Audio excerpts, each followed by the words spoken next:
और भाइयों, मैं बार बार एक बात कहता हूं, इस देश का इतिहास गवाह है, बटे थे तो कटे थे, बटे थे तो बटेंगे तो कटेंगे, और एक रहेंगे तो सेफ रहेंगे। बहनों और भाइयों, मैं कल भी महाराष्ट्र में चुनाव प्रचार में था। आज प्रातःकालीन सत्र में भी मैं महाराष्ट्र के अंदर ही नागपुर और उसके आसपास के क्षेत्र में चुनावी रैलियों में था। आज मुझे मां मुंबा देवी की इस पावन धरा मुंबई के अंदर मीरा मयंदर थाने उल्लासनगर की जनता को संबोधित करने का अवसर प्राप्त हो रहा है। चुनाव चल रहे हैं। एक और दुनिया के सबसे लोकप्रिय यशस्वी नेता प्रधानमंत्री मोदी जी के नेतृत्व में भारतीय जनता पार्टी महायुति गठबंधन इस चुनावी समर में महाराष्ट्र के अंदर आप सबके सामने है। और दूसरी ओर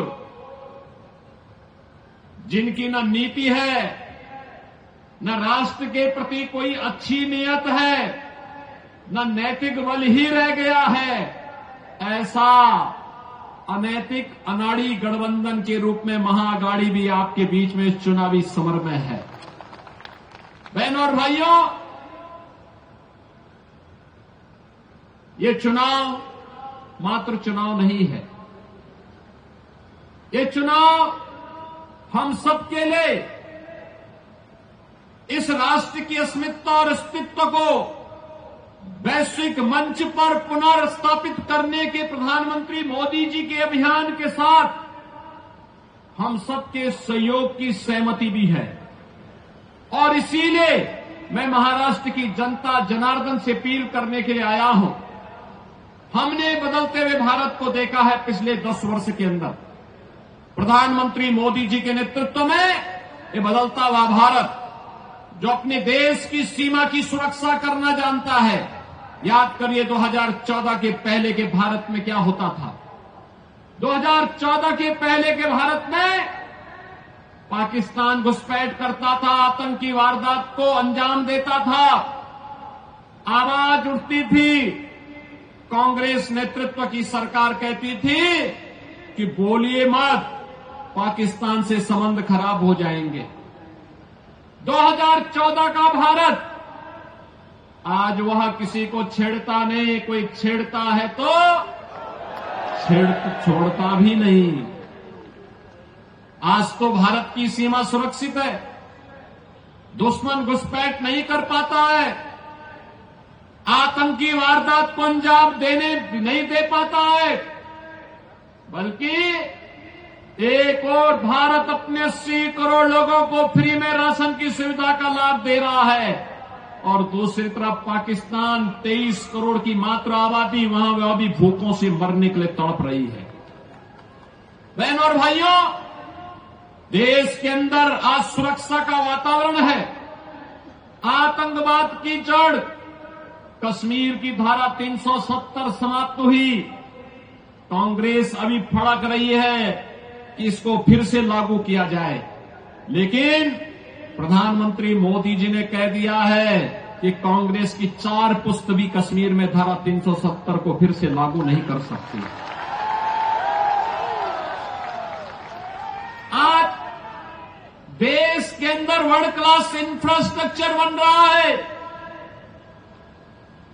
highway, railway, metro, IIT, IIM, AIIMS, 1 district 1 medical college, हर घर नल की योजना जैसी योजनाएं भी लागू हो रही हैं। तो गरीबों के कल्याण के लिए भी अनेक कार्यक्रम देश के अंदर चल रहे हैं। चाहे वह पीएम आवास की योजना हो, चाहे वह आयुष्मान भारत की योजना हो, चाहे वह नौजवानों के रोजगार की योजना हो, और चौहर लाडली बहना योजना के माध्यम से हर महिला के खाते में हर महीने 2100 रुपये देने की व्यवस्था हो। यह कार्य कांग्रेस नेतृत्व की महाअघाड़ी गठबंधन की सरकार भी कर सकती थी, लेकिन उन्होंने तो कोरोना जैसी महामारी के दौरान भी कुछ नहीं किया। हाथ पे हाथ धरे बैठे रहे, खजाने को लूटते रहे, प्रदेश और देश के अंदर अराजकता का माहौल पैदा करते रहे और उनको कांग्रेस को देश के अंदर सर्वाधिक समय तक शासन करने का अवसर मिला था। विकास, सुरक्षा, समृद्धि, सुशासन इसमें नहीं कर पाए। कम से कम अयोध्या में रामलला का मंदिर ही बना देते, ये तो अभी नहीं कर पाए। जो कार्य कांग्रेस 65 वर्षों में नहीं कर पाई,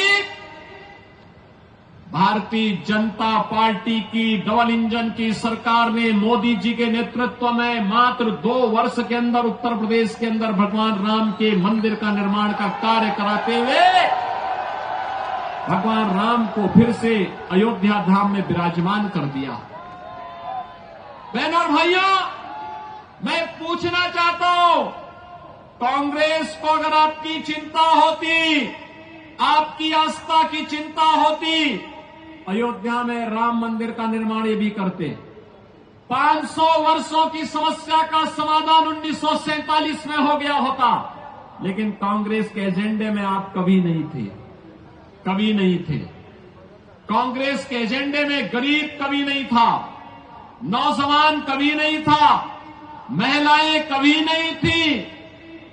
ये तो जाति के नाम पे बांटते हैं, क्षेत्र के नाम पे बांटते हैं, भाषा के नाम पर बांटते हैं, मत और मजहब के आधार पर देश को बांटने वाले लोग हैं। इन्होंने देश को पहले बांटा, फिर समाज को बांटा, फिर आतंकवाद को देश के अंदर कहीं धारा 370 के नाम पर पनपाने का काम किया, कहीं नक्सलवाद को पैदा किया, कहीं पे अराजकता को पैदा किया और अब फिर वही बांटने की राजनीति। बहनों और भाइयों, मैं बार बार एक बात कहता हूं, इस देश का इतिहास गवाह है, बंटे थे तो कटे थे, बंटे थे तो बटेंगे तो कटेंगे, और एक रहेंगे तो सेफ रहेंगे, एक रहेंगे सेफ रहेंगे। और यही आह्वान करने के लिए आया हूं, बंटना नहीं है, बंटना नहीं है, बटेंगे तो कटेंगे। और इसलिए एक रह करके महायुति गठबंधन के नेतृत्व में भाजपा या शिवसेना या एनसीपी के जो भी उम्मीदवार प्रधानमंत्री मोदी जी के नेतृत्व में महाराष्ट्र के अंदर इस चुनावी समर में है, उन्हें विजयी बना करके भेजना है और महायुति की भाजपा नेतृत्व और शिवसेना एनसीपी की सरकार महाराष्ट्र के अंदर फिर से बना के लेके आना है। सहमत हैं? सभी लोग सहमत हैं? मैं उल्लासनगर के बहनों और भाइयों से भी कहना चाहूंगा कि उल्लासनगर में मुझे आना था, लेकिन नागपुर और उसके आसपास के क्षेत्रों में इतनी सभाएं थी कि मैं समय से नहीं पहुंच पाया। और मैं उनसे भी अपील करूंगा, यह समय देश को एकजुट करने का है। यह समय एक भारत श्रेष्ठ भारत की परिकल्पना को प्रधानमंत्री मोदी जी के नेतृत्व में आगे बढ़ाने का है। यह समय भारत को विकसित भारत की परिकल्पना को साकार करने का है। और यह कार्य केवल और केवल भारतीय जनता पार्टी, शिवसेना, एनसीपी नेतृत्व की महायुति गठबंधन ही कर सकता है। और इसी के लिए आप सबसे मेरी अपील है, भारतीय जनता पार्टी ने मीरा महेंद्र से श्री नरेंद्र मेहता जी को अपना उम्मीदवार बना करके आपके बीच उतारा है। श्री प्रताप सरनाईक को शिवसेना उम्मीदवार के रूप में थाने मीरा महेंद्र से शिवसेना महायुति गठबंधन के उम्मीदवार के रूप में आपके बीच में उतारा गया है और उल्लासनगर से श्री कुमार उत्तम चंद एलानी को भारतीय जनता पार्टी महायुति गठबंधन के प्रत्याशी के रूप में उतारा है। इन सबको आपका आशीर्वाद प्राप्त होगा।